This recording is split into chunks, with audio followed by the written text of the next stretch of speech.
നമസ്കാരം. ലിലേഫി വേണോ ലിലേഫി, ലിലേഫി വേണോ ലിലേഫി. അതെ, നമ്മുടെ സുരേഷ് ഗോപി MP ജിലേബിയും പൊക്കി പിടിച്ചുകൊണ്ട് ഇരു സഭകളിലൂടെയും തെണ്ടിത്തിരിഞ്ഞ് നടക്കുകയാണ് സുഹൃത്തുക്കളെ. എന്താണ് കാരണം എന്ന് അറിയണ്ടേ? വാർത്തയിലേക്ക് വരും മുമ്പ് ചാനൽ ഒന്ന് സബ്സ്ക്രൈബ് ചെയ്തിട്ടുള്ളൂ. ഈ ജിലേബിയൊക്കെ ഇരു സഭകളിലും കൊടുത്ത ശേഷം സുരേഷ് ഗോപി മാധ്യമങ്ങളോട് പറഞ്ഞത് കേരളത്തിൽ BJP നടത്തിയ പ്രകടനവുമായി ബന്ധപ്പെട്ട് സന്തോഷം പങ്കുവച്ചതാണ് എന്നാണ് മൂപ്പര് പറയുന്നത്. എന്നാൽ എന്താണ് തൃശ്ശൂരിലെ അവസ്ഥ? തൃശ്ശൂരിൽ BJP അമ്പേ പരാജയമായി മാറി. ഈ ജിലേബി പിന്നെ കൊടുക്കുന്നതിന് പിന്നിലെ ചേതോവികാരം എന്താണെന്ന് പലരുമൊക്കെ ആലോചിക്കുന്നുണ്ടാകും. വളരെ വിശദമായി തന്നെ പറയാം. സുരേഷ് ഗോപി ഈ തിരഞ്ഞെടുപ്പിന്റെ നോട്ടിഫിക്കേഷൻ വരുന്നതിന് ഒരു 2-3 മാസം മുമ്പ് ഒരു നാടകം അവതരിപ്പിച്ചിരുന്നല്ലോ. അതായത് കലുങ്ക് സൗഹൃദ സദസ്, ST കോഫി ടൈമോ അങ്ങനെയൊക്കെ പറഞ്ഞ് 2 പരിപാടികളാണ് മൂപ്പരുടെ മണ്ഡലത്തിലൊക്കെ നടത്തിയിരുന്നത്. അപ്പോ ഈ സംഭവങ്ങൾ തന്നെയാണ് BJPക്ക് തിരിച്ചടിയായി മാറിയത് എന്നാണ് BJPക്കാർ തന്നെ പറയുന്നത്. ഒന്ന് ആലോചിച്ച് നോക്കണം. MP ആയിരുന്നിട്ട് പോലും സ്വന്തം മണ്ഡലത്തിൽ ഒരു ജില്ലാ പഞ്ചായത്തിൽ പോലും ഒരു സീറ്റ് പോലും പിടിക്കാൻ കഴിഞ്ഞില്ല എന്നുള്ളതാണ്. ജില്ലാ പഞ്ചായത്തിലൊക്കെ വട്ട പൂജ്യമാണ്. മാത്രവുമല്ല, മൂപ്പര് തിരഞ്ഞെടുപ്പിൽ നിന്നപ്പോൾ ലോക്സഭാ തെരഞ്ഞെടുപ്പിൽ BJP മുന്നേറ്റം നടത്തിയ പലയിടങ്ങളിലുമൊക്കെ തകർന്നടിഞ്ഞിരിക്കുന്നു സുരേഷ് ഗോപിയുടെ BJP. LDF വലിയ മുന്നേറ്റം ഉണ്ടാക്കിയിരിക്കുന്നു. അവിടെയൊക്കെ LDF കുഴപ്പമില്ലാത്ത രീതിയിലുള്ള സീറ്റുകൾ പിടിച്ചടക്കിയിട്ടുണ്ട്. അപ്പൊ ഈ LDFനും UDFനും വലിയ ഗുണമായി മാറിയത് ആരാണെന്ന് ചോദിച്ചാൽ അത് സുരേഷ് ഗോപിയാണ് എന്നുള്ള കാര്യത്തിൽ തർക്കമൊന്നുമില്ല. സുരേഷ് ഗോപി ഈ തൃശ്ശൂരിൽ വലിയ രീതിയിൽ തന്നെ BJPയെ മൊത്തത്തിൽ പപ്പും കൂടിയൊക്കെ പറച്ച് ഒരു പരുവമാക്കി നിർത്തുമ്പോൾ തൃശ്ശൂര് സ്വപ്നം കണ്ട് അല്ലെങ്കിൽ തൃശ്ശൂരിൽ വരാൻ പോകുന്ന നിയമസഭാ തെരഞ്ഞെടുപ്പ് നിന്ന് ജയിക്കാമെന്നൊക്കെ കരുതിയിരുന്ന ശോഭാ സുരേന്ദ്രനൊക്കെ വലിയ സങ്കടത്തിലായിരിക്കും എന്നുള്ള കാര്യത്തിൽ തർക്കമൊന്നുമില്ല. എന്തായിരുന്നു വേണം ശോഭയുടെയൊക്കെ? തൃശ്ശൂരിലേക്ക് നോക്കൂ. ഞങ്ങൾ സുരേഷ് ഗോപി MP ആയ ശേഷം നടത്തിയിട്ടുള്ള വികസനങ്ങളൊക്കെ ഒന്ന് കണ്ടു നോക്കണം, വേറെ ലെവലാണ്, അത് തദ്ദേശ തെരഞ്ഞെടുപ്പ് വലിയ വോട്ടായി മാറും എന്നൊക്കെ പറഞ്ഞു നടന്ന ശോഭാ സുരേന്ദ്രനൊക്കെ എവിടെയാണോ എന്തോ. എന്തായാലും സുരേഷ് ഗോപിയെ പറ്റി നന്നായി തന്നെ വിലയിരുത്തി എന്നുള്ള കാര്യത്തിൽ തർക്കമൊന്നുമില്ല. തൃശ്ശൂരുകാർക്ക് സുരേഷ് ഗോപിയെ നന്നായി തന്നെ മനസ്സിലായി എന്നുള്ള കാര്യത്തിൽ ഒരു തർക്കവുമില്ല. അതിനുള്ള ഏറ്റവും വലിയ ഉദാഹരണമാണ് നമ്മളിപ്പോൾ ഈ തദ്ദേശ തെരഞ്ഞെടുപ്പുമായി ബന്ധപ്പെട്ട് പുറത്തു വന്ന റിസൾട്ടിലൂടെ കാണുന്നത്. ഇനി സുരേഷ് ഗോപിക്ക് തൃശ്ശൂരിൽ യാതൊരു സ്പേസും ഞങ്ങൾ കൊടുക്കില്ല, ഞങ്ങൾ ഈ മുന്നേ തിരിച്ചറിഞ്ഞു എന്ന് തദ്ദേശ തെരഞ്ഞെടുപ്പിലൂടെ തൃശ്ശൂരിലെ ജനങ്ങൾ വിധിയെഴുതിയിരിക്കുന്നു എന്നതാണ് പ്രധാനപ്പെട്ട കാര്യം. ഇനി ഈ കലിംഗ് സൗഹൃദ സദസ് എങ്ങനെയാണ് പണിയായി മാറിയത്? കലിംഗ് സൗഹൃദ സദസ് ഈ സുരേഷ് ഗോപിയുടെയും BJPയുടെയും ഒരു ഗംഭീര ഡ്രാമയായിരുന്നു. ഞാൻ തുടക്കം മുതൽ തന്നെ പറഞ്ഞിട്ടുള്ള ഒരു കാര്യമാണ്. അത് BJPക്ക് ക്ഷീണം ചെയ്യുമെന്നും പറഞ്ഞിട്ടുള്ള ഒരു വ്യക്തിയാണ്. അതായത് സുരേഷ് ഗോപി അവിടുത്തെ പലയിടങ്ങളിലും കലിംഗിലൊക്കെ കയറി ഇരുന്നിട്ട് അവിടുത്തെ നാട്ടുകാരെ എല്ലാവരും വിളിച്ചു കൂട്ടിയിട്ട് അവരുടെ പ്രശ്നങ്ങൾ കേൾക്കുകയാണ്. ഈ പ്രശ്നങ്ങൾ കേൾക്കാൻ വന്നിരിക്കുന്ന ആളുകളെയൊക്കെ നമ്മളൊന്ന് നോക്കിക്കഴിഞ്ഞാൽ, അല്ലെങ്കിൽ ആ ആളുകളുടെ രാഷ്ട്രീയം ഒന്ന് പരിശോധിച്ച് നോക്കിക്കഴിഞ്ഞാൽ വന്നിരിക്കുന്ന എല്ലാവരും BJPക്കാരാണ്. ചോദ്യം ചോദിക്കുന്നവർ BJPക്കാരാണ്. അപ്പോ സുരേഷ് ഗോപിയോട് ചില ചോദ്യങ്ങൾ ചോദിക്കുന്നു. മുൻകൂട്ടി കൊടുത്തിട്ടുള്ള ചോദ്യങ്ങളായിരിക്കും എന്ന് നമുക്കറിയാൻ പറ്റും. അപ്പൊ അവര് ചോദ്യങ്ങൾ ചോദിക്കുന്നു. സുരേഷ് ഗോപി നൽകുന്ന ഉത്തരങ്ങളിൽ ഉടനീളം എന്താണ് കാണാൻ സാധിക്കുന്നത്? നിങ്ങൾ ഈ പഞ്ചായത്ത് എനിക്കിതാ, കോർപ്പറേഷൻ എനിക്കിതാ, അതുതാ ഇതാ, BJPക്ക് BJP വന്നിട്ടുണ്ടെങ്കിൽ അതാവും ഇതാവും എന്നൊക്കെ പറയുന്ന സുരേഷ് ഗോപിയാണ് നമുക്ക് കാണാൻ സാധിക്കുന്നത്. അങ്ങനെ ഈ ഡ്രാമയൊക്കെ കളിച്ച് ഇവര് സോഷ്യൽ മീഡിയ വഴിയൊക്കെ വലിയ ഇതിന് പബ്ലിസിറ്റി കൊടുത്തുകൊണ്ടിരുന്ന് പോകുന്ന സമയത്താണ് പെട്ടെന്നൊരു വേലായുധൻ ചേട്ടൻ ഈ ഒരു പരിപാടിയിൽ, ഇതൊരു റിയാലിറ്റി ഷോ ഒന്നും അല്ല, ഇത് നടക്കുന്നത് സത്യസന്ധമായിട്ടുള്ള പരിപാടി ആയിരിക്കും എന്നൊക്കെ വിചാരിച്ച് ഈ നന്മമരമായിട്ടുള്ള സുരേഷ് ഗോപിയെ കാണാൻ ചെല്ലുന്നത്. പുള്ളി ഒരു സ്വയം പ്രഖ്യാപിത നന്മമരമാണല്ലോ. അപ്പൊ അവിടെ ചെന്നു തന്റെ വീട്ടിന്റെ മുകളിലേക്ക് ഒരു തെങ്ങ് മറഞ്ഞു വീണ് വീടിന് ചില കേടുപാടുകളൊക്കെ സംഭവിച്ചു. അപ്പോൾ അത് പരിഹരിക്കാൻ അല്ലെങ്കിൽ അതിന്റെ ആ കേടുപാടുകളൊക്കെ ഒന്ന് മാറ്റി കിട്ടാൻ എന്തെങ്കിലും വഴിയുണ്ടോ എന്ന് അറിയാൻ വേണ്ടി ഒരു നിവേദനം കൊടുക്കാൻ വന്നതാണ് ഈ വേലായുധൻ ചേട്ടൻ. ചേട്ടൻ ചെന്ന വഴി തന്നെ മൂപ്പർക്ക് ഇഷ്ടപ്പെട്ടില്ല, രാജാവ് കോപിച്ചു. അങ്ങനെ വേലായുധൻ ചേട്ടനെ ആട്ടി ഓടിച്ചു.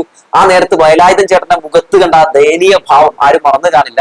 അങ്ങനെ വേലായുധൻ ചേട്ടന്റെ കയ്യിൽ നിന്ന് ആ ഒരു കത്ത് പോലും മേടിക്കാതെ, ആ നിവേദനം പോലും മേടിക്കാതെ സുരേഷ് ഗോപി നിർത്തി അപമാനിച്ചു വിടുന്ന കാഴ്ച നമ്മൾ കണ്ടു. ശേഷം വേലായുധൻ ചേട്ടന് CPM വീട് പണിത് കൊടുത്തു കേട്ടോ. അത് ഈ തദ്ദേശ തെരഞ്ഞെടുപ്പ് വലിയ രീതിയിൽ തന്നെ CPM ഗുണം ചെയ്തിട്ടുണ്ട്. ഇനിയിപ്പോ ആ വീട് പണിത് കൊടുത്ത് വോട്ട് മേടിക്കാൻ വേണ്ടി ഒന്നുമല്ല CPM അങ്ങനെ ഒരുപാട് വീടുകൾ ഇതിനു മുമ്പ് ഈ ഭരണത്തിൽ ഇല്ലാത്ത സമയത്തൊക്കെ പണിത് കൊടുത്തിട്ടുണ്ട്. അപ്പോഴാണ് CPMന്റെ മുമ്പിൽ ഇങ്ങനെ ഈ വേലായുധൻ ചേട്ടന്റെ പ്രശ്നം ശ്രദ്ധയിൽപ്പെടുന്നത്. അപ്പോൾ തന്നെ ശ്രദ്ധയിൽപ്പെട്ടപ്പോൾ തന്നെ അത് പണിതു കൊടുക്കുന്ന കാഴ്ചകൾ നല്ലൊരു കാര്യം തന്നെയാണ്. ശേഷം എന്താണ് സംഭവിക്കുന്നത്? സുരേഷ് ഗോപി വീണ്ടും ഈ കലാപരിപാടി തുറന്നുകൊണ്ടേയിരുന്നു. ഈ വേലായുധൻ ചേട്ടന്റെ വിഷയമൊക്കെ ഒരു രീതിയിൽ ചർച്ച ചെയ്യപ്പെട്ടു. ആ ചർച്ച ചെയ്യപ്പെട്ടതോടുകൂടി തന്നെ ഈ കലിംഗ് സൗഹൃദ സദസ് ഒരു മൊത്തത്തിൽ ഡ്രാമയാണെന്ന് ജനങ്ങൾക്ക് മനസ്സിലായി. പിന്നീട് ഒരു ആനന്ദവല്ലി ചേച്ചി പണി കഴിഞ്ഞ് പോവുകയാണ്. ആ ചേച്ചിയും ഇതുപോലെ തന്നെ ചില കാര്യങ്ങളൊക്കെ ഈ പരിപാടിയിൽ ഉന്നയിച്ചപ്പോൾ സുരേഷ് ഗോപി തട്ടിക്കേറുകയാണ്. നിങ്ങൾക്ക് ഇവിടെ MLA ഇല്ലേ, അതില്ലേ എന്നൊക്കെ പറഞ്ഞ ചേച്ചി ഞെട്ടിപ്പോയി. എന്താന്ന് വെച്ചാൽ ചേച്ചി സ്ഥിരം കണ്ടിട്ടുള്ളത് എന്താണ്?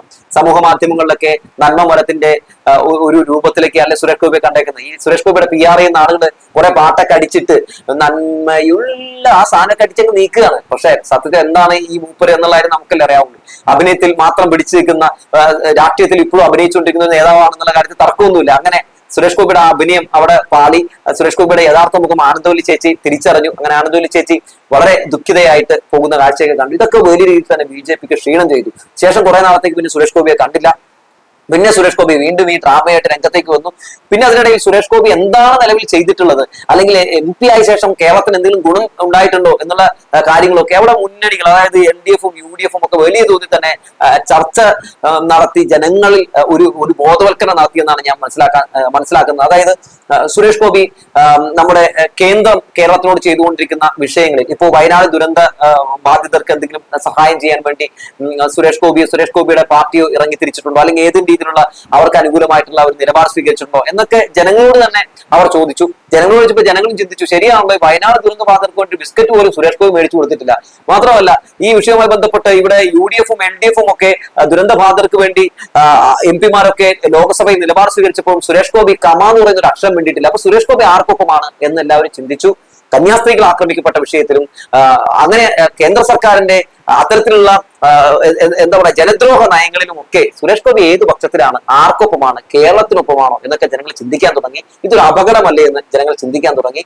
BJPക്ക് ഒരു MP ഉണ്ടായിട്ട് പോലും ഇങ്ങനെ പിന്നെ മറ്റു പലയിടങ്ങളൊക്കെ പിടിച്ചാൽ എന്താകും അവസ്ഥ എന്ന് അവർ മനസ്സിലാക്കി. അതുകൊണ്ട് അവർ ആ രീതിയിൽ വിധി എഴുതി. ഇതൊരു അനുഭവവും ഇതൊരു ശരിക്കും പറഞ്ഞിട്ടുണ്ടെങ്കിൽ ഒരു നേർചിത്രവുമാണ്. BJP ഭരിക്കുന്ന ഇടങ്ങളിൽ അല്ലെങ്കിൽ BJPക്ക് ഒരു ഇടം കിട്ടിയിട്ടുണ്ടെങ്കിൽ ആ ഇടത്തെ ജനങ്ങൾ എത്രത്തോളം അസ്വസ്ഥരായിരിക്കും എന്നുള്ള ഏറ്റവും ഉദാഹരണമാണ് തൃശ്ശൂർ നമുക്ക് നൽകുന്ന ഉത്തരം. അതായത് അവർ ഒരിടങ്ങളിൽ പോലും ഈ പറയുന്ന BJPയെ അംഗീകരിക്കുന്നില്ലെങ്കിൽ, BJPക്ക് അവിടെ മുന്നേറ്റം നടത്താൻ കഴിയുന്നില്ലെങ്കിൽ, BJPക്ക് ഒരു MP ഉണ്ടായിട്ടുണ്ടെങ്കിൽ നമ്മുടെ അറിയാമല്ലോ ആ മണ്ഡലത്തിന്റെ അല്ലെ ആടിന്റെ കാര്യം പോക്കാണ് എന്ന് അവർ പറയാതെ പറയുകയാണ്. ഇനി ഒരു തെറ്റും പറ്റില്ല എന്ന് തൃശ്ശൂരുകാർ ഇങ്ങനെ ഊട്ടിയുറപ്പിച്ച് പറയുകയാണ്. അപ്പൊ എല്ലാവരും തിരിഞ്ഞു എന്ന് കണ്ടപ്പോ സുരേഷ് ഗോപിക്ക് പിടിച്ചു നിൽക്കണമല്ലോ. അതായത് സ്വന്തം പാർട്ടിക്കാർ തിരിയുന്നു, അവർ തിരിയുന്നു, ഇവർ തിരിയുന്നു, എല്ലാവരും തിരിഞ്ഞപ്പോ സുരേഷ് ഗോപി പിടിച്ചു നിൽക്കാൻ വേണ്ടി ഒരു ജിലേബിയുമായി ഇറങ്ങിയിരിക്കുകയാണ്.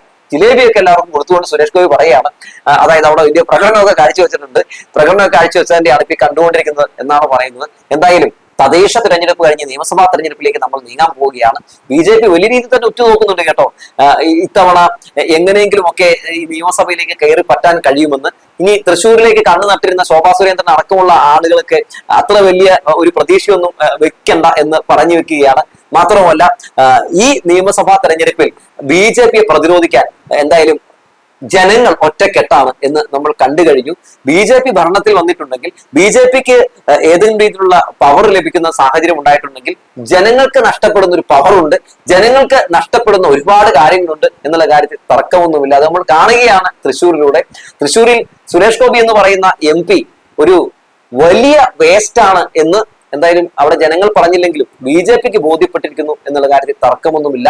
മാധ്യമങ്ങളോട് തട്ടിക്കേറുന്ന, ജനങ്ങളോട് തട്ടിക്കേറുന്ന, 24 മണിക്കൂറും വിവാദങ്ങൾ സൃഷ്ടിക്കുന്ന സുരേഷ് ഗോപി BJPക്ക് ഒരു വലിയ പണിയും പാരയുമാണ് എന്ന്, അല്ലെങ്കിൽ ഇത് രണ്ടുമായിരുന്നുവെന്ന് നിയമസഭയിലൂടെയും അവർക്ക് ബോധ്യപ്പെടും എന്ന് തന്നെ നമുക്ക് വിശ്വസിക്കാം. എന്തായാലും അടുത്ത ജന്മത്തിൽ ബ്രാഹ്മണനാകാനും അങ്ങനെ പല മോഹങ്ങളും ഒക്കെയായി നടക്കുന്ന സുരേഷ് ഗോപി എന്തായാലും താങ്കൾ നടത്തിക്കൊണ്ടിരിക്കുന്ന വിവാദങ്ങൾ അവസാനിപ്പിക്കരുത്. സുരേഷ് ഗോപി LDF-ന്റെയും UDF-ന്റെയും ഒരു വലിയ ഭാഗ്യമാണ് എന്ന് പറഞ്ഞു വെക്കുകയാണ്. സുരേഷ് ഗോപി ഇങ്ങനെ തന്നെ തുടരുക, സുരേഷ് ഗോപി ഇങ്ങനെ തന്നെ തുടരണം. സുരേഷ് ഗോപിയെ ജനങ്ങൾ വളരെ വ്യക്തമായി തന്നെ മനസ്സിലാക്കുന്നുണ്ട്. അവർ മനസ്സിലാക്കുന്നതിന് വ്യക്തമായിട്ടുള്ള മറുപടിയും വ്യക്തമായിട്ട് ആ വിഷയങ്ങളൊക്കെ അവർ നിലപാടും ഒക്കെ രേഖപ്പെടുത്തിക്കൊണ്ട് സുരേഷ് ഗോപി നിങ്ങൾ ഞങ്ങൾക്ക് മുകളിലല്ല, ഞങ്ങൾക്ക് താഴെ, ഞങ്ങളാണ് രാജാവെന്ന് കിട്ടുന്ന അവസരങ്ങളിലൊക്കെ അവർ മനസ്സിലാക്കി കൊടുക്കുന്നുണ്ട്. അതുകൊണ്ട് സുരേഷ് ഏട്ടാ, ജനങ്ങൾ മുഴുവൻ പറയുകയാണല്ലോ നിങ്ങളൊരു ഷിറ്റ് ആണെന്ന്. എന്തായാലും നിയമസഭയെ കാണാം.